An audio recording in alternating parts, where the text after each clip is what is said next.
So we're supposed to wear a crown in this video, right? Got my tiara on, right? I don't have one of those big beautiful crowns you can get at Disneyland, so I guess this will do. And I got my jewels on, the freaking expensive red lips going, and so let's get started with the princess tag. Is basically going to be a cruelty-free princess tag. So that being said, you're not going to see any extremely luxury brands in here. You're not going to see the Christian Dior. You're not going to see Marc Jacobs. So basically this is going to be a luxury with a conscience version of this tag, if you will. So everything in here is going to be basically something you can buy at Sephora or Ulta in the high-end range. Everything is above a drugstore pricing, so let us go ahead and get started. So the very first item is foundation, and for me my high-end foundation is the Tarte Baby Tinted 12-Hour Primer in the shade Fair. Their color range runs quite I guess yellow toned or deeper, so even though that this is the lightest shade, it's not extremely porcelain. So if you have really white skin, I don't recommend picking up this color unless you can make it work for you in some way or another.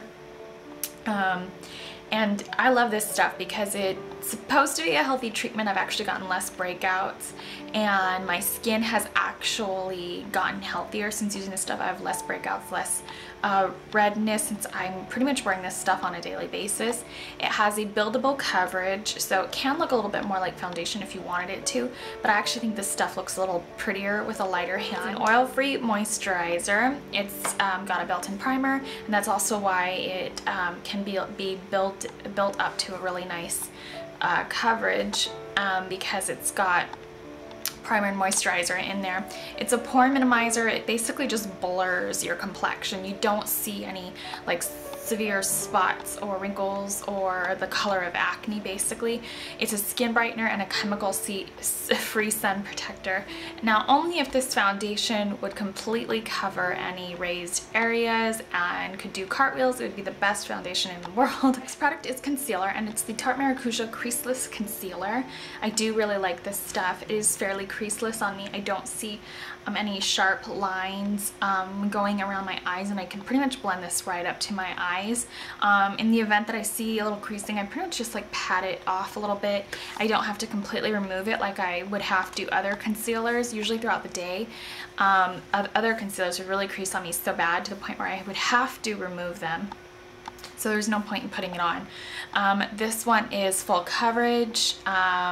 It's waterproof, long wear, creaseless. I have the shade Fair. The shade range is pretty close to the foundation range. It's probably closer to the Maracuja range rather than the Tarte BB range. But I really do like that concealer a lot, and I like that it's not drying, unlike the Tarte Amazonian Clay one.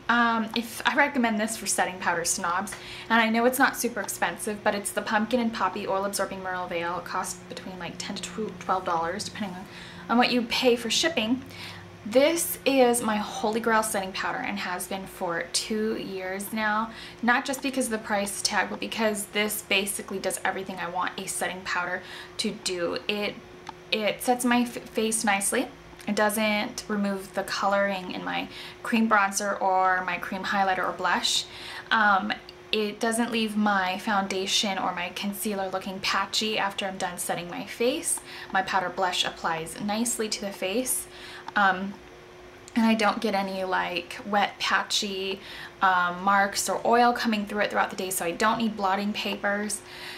I absolutely love this. Before I found this stuff, I was using 2 setting powders and I still felt like I was having, you know, my foundation break through the powder. So if I could pick one other product other than this, if this was not in existence, it would be the Too Faced Primed and Poreless setting powder. Other than that, since this is a little bit more inexpensive, this is my go-to, and it's clear, and so it works for more skin tones than the Primed and Poreless. The Primed and Poreless is yellow, so it won't be perfect for porcelain skin. Bronzer is Too Faced Beach Bunny California in a compact. I really like this stuff because you can basically customize your own bronzer. So you could take more from the dark or more from the light depending on what your skin tone is. So it'll always kind of work in your favor. I'm actually wearing it today on my cheekbones underneath the placement of Illamasqua Rude Cream Blush. And I just like that it provides a natural dewiness to the skin. You know, that really pretty warm dewy glow that you would get in the summertime from like a bronzing oil or something. So it's not like dry or cakey or anything like that. So if you don't mind a little bit of shimmer in your bronzer, I absolutely recommend this. I think that this is gorgeous, and they also have new packaging for this too. The new packaging is a lot nicer than this. I really like the Illamasqua cream blush in the shade Rude. I absolutely love these. I don't know why it took so long to pick up another one of these creamy blushes. I've had the shade Laid now for years. I'm actually wearing Rude today on my cheekbones, and I think that this is absolutely gorgeous. I totally highly recommend this. This reminds me of something that came out in one of the MAC collections years ago. It looks like one of their cream blend formulas that they were trying out. This is beautiful. I have the Too Faced Sweetheart's Perfect Flush Blush in the shade Beach Peach here as one of my my new favorite colors. I really love this guy on the skin so much. I don't mind packing a little bit of that over Rude. Just did a review of this, so no need to go too much further. I'll just link my review in the bottom bar. But one of my favorite highlighters this spring has been the Illamasqua the Illamasqua Gleam Cream in Aurora. Gosh, and I absolutely love this stuff. I'm not wearing it today. I'm wearing Pumpkin Poppy's Lady of Light, but they're actually quite similar, except this one has no shimmer visibly in it. When you're wearing it in the pan, it looks a little glowy. Eyeshadow. One of my favorite palettes this year is the Too Faced Chocolate Bar. I will link my review in the bottom bar. I love this palette. It's such a fabulous indulgence to have, and it's only $49, which is actually a great deal on the palette. I'm actually wearing the eyeshadows today, but I highly recommend picking this up or at least playing with it in the store or something like that, whatever you can get a hold of or afford. They also make a smaller version of this palette for cheaper. It's called the Candy Bar, and it's got some likeness in colors. Today in my crease, I'm wearing Salted Caramel, Marzipan on my eyelid, Amaretto in my outer corner, Triple Fudge in my deep socket, White Chocolate in the arch of my brow bone, Creme Brulee underneath my eye, and then Marzipan again in the inner tear duct. So I absolutely think this palette's amazing. I wanted to get a second opinion on the smell of this because I think it kind of smells like half the power of the Too Faced Chocolate Soleil bronzer. So I was watching a movie, I think it was like last week, with my boyfriend, and I asked him, what do you think this smells like? And he said it smells like a Hershey bar. So don't worry, this thing is not gonna like go bam, hit you in the face. It's not like walking into a chocolatier or anything. Great palette though, and I haven't had any eye sensitivity since the initial time I wore this palette. Eyeliner. I get a little snobby in the eyeliners, but as far as gel liner goes, I really am loving my Tarte Amazonian Clay gel liner in the shade Black. I pretty much just stick to some basic colors when it comes to eyeliners and whatnot because I don't like to own a million colors I don't end up using. As far as pencil liners go, I really like my Inglot Soft Precision eyeliners.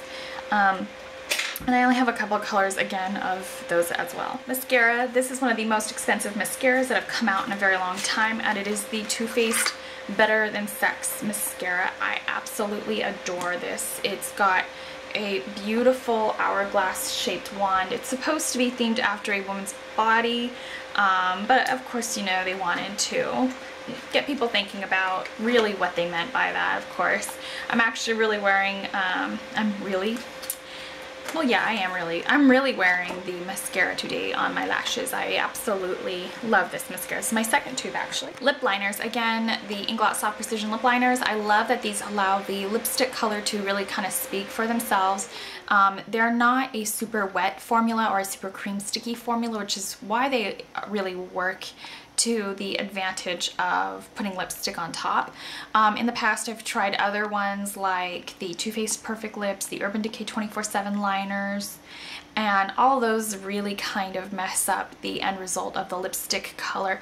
The only other lip liner I've used in the past that doesn't kind of work up or change the lipstick color is the MAC lip liners. So this is feels like a similar formulation, so I really like these, and the lipstick stays on top very well because these aren't so over the top creamy and wet. As lipstick goes, since Stila decided to sell out and start testing in China, I've really dropped that brand 100%. I don't purchase it anymore. I don't really use it. I recently threw away a palette I bought a couple years ago because I'm just really not happy with them doing that. I'm not going to use the palette. It's not super great quality to begin with.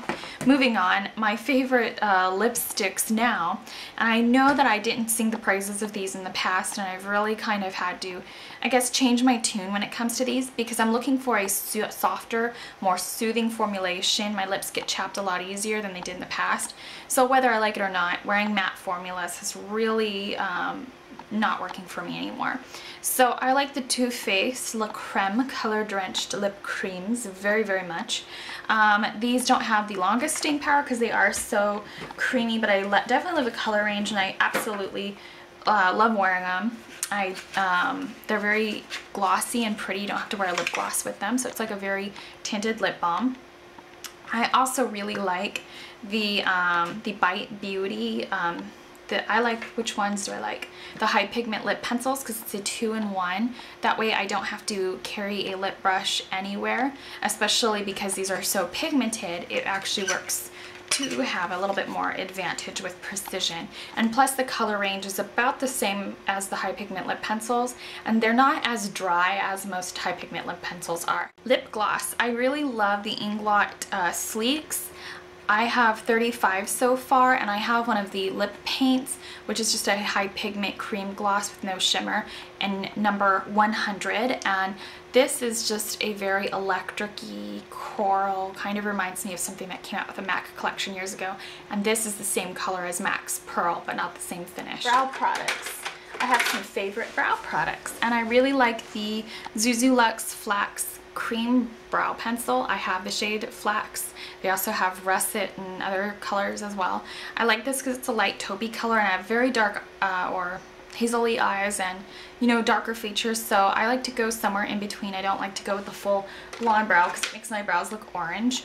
I kind of like to do sort of the same song and dance with the brow powders because I like to set the cream pencil, but I'll go a little cooler in that department, and I really like the Illamasqua eyebrow cake in the shade Motto for that. It gives me a natural fill-in, but I can also make it look a little more dramatic if I wish. Miscellaneous, this could be a tool or a bath goodie, so I'm actually going to do a bath goodie and a tool if you don't mind.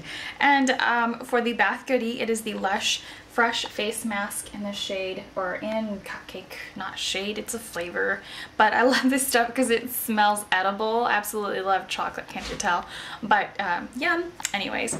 As far as tools are concerned, I really, really like my Sedona Lace Midnight Lace brush set. I really gotta get on doing a review for these, but these almost look like natural hair but pink. You can almost see like a little crimp or a curl to them the way a non-tack-on hair is. It looks natural, and certain brushes even operate very naturally, but I also really love that they're really dense and soft. I know some people don't like vegan brushes because they say that they're so soft, but after you get the hang of it, I really don't like animal hair brushes, not just because they're animal hair, but because they're scratchy, and they're just not my favorite. I think they blend in an oversaturated way, like too harsh, crease lines too much. So I really prefer the butterier brushes. The only complaint I have with purchasing vegan brushes is that I would like to see more brush shapes come out. Like, I would really like to have a vegan version of this fantail brush. This is an old one I got years ago from Benefit, but I would like to see something like that. I would really like to see something that looks like this. This is Bedhead's version of the MAC 227. I'd like to see a vegan version of that, and this I think is very doable. So aside from a couple things that aren't here, the MAC 130, I'd like to have one of these for highlighting in the vegan range. So if you know of one, you gotta let me know. Moving on to nail polish, I have chosen, this is expensive for most people. If you have a cosmetology license or you work in a nail salon, you'd have to have a license for that unless you're the receptionist. You can go ahead and get these Zoya Professional Nail Lacquers for half off. Certain stores are now carrying them for $6. I chose one of my favorite shades of all time, and it is Zoya's Aurora. I don't know why I accidentally, no, it's not on accident. I purposely like to buy things with the Disney characters' names in it. But yeah, so I really love this absolutely gorgeous purple, and Zoya is one of my favorite, you know, long-lasting, trendy, vegan nail polish brands that always introduces new finishes and new colors, and not all cruelty-free brands are right there right when the trend comes out. Zoya's good at that, so I really appreciate that. So anyways, that is my princess tag, and I sincerely hope that you enjoyed it. Once again, this is luxury with a conscience, and some of these items may not be super high priced, but they're not drugstore items. So I really hope you enjoyed my princess tag, and thank you so much for watching. I'm gonna go ahead and tag some people in the bottom bar. Feel free to do this tag. I'd really like to see what your thoughts are on, especially if you're gonna be doing this cruelty-free style. I'd really love to see what you think is amazing, if you think our Hourglass Ambient Light powders are amazing, and if they're worth it, and all this other stuff. So let us know, and I'll see you guys later.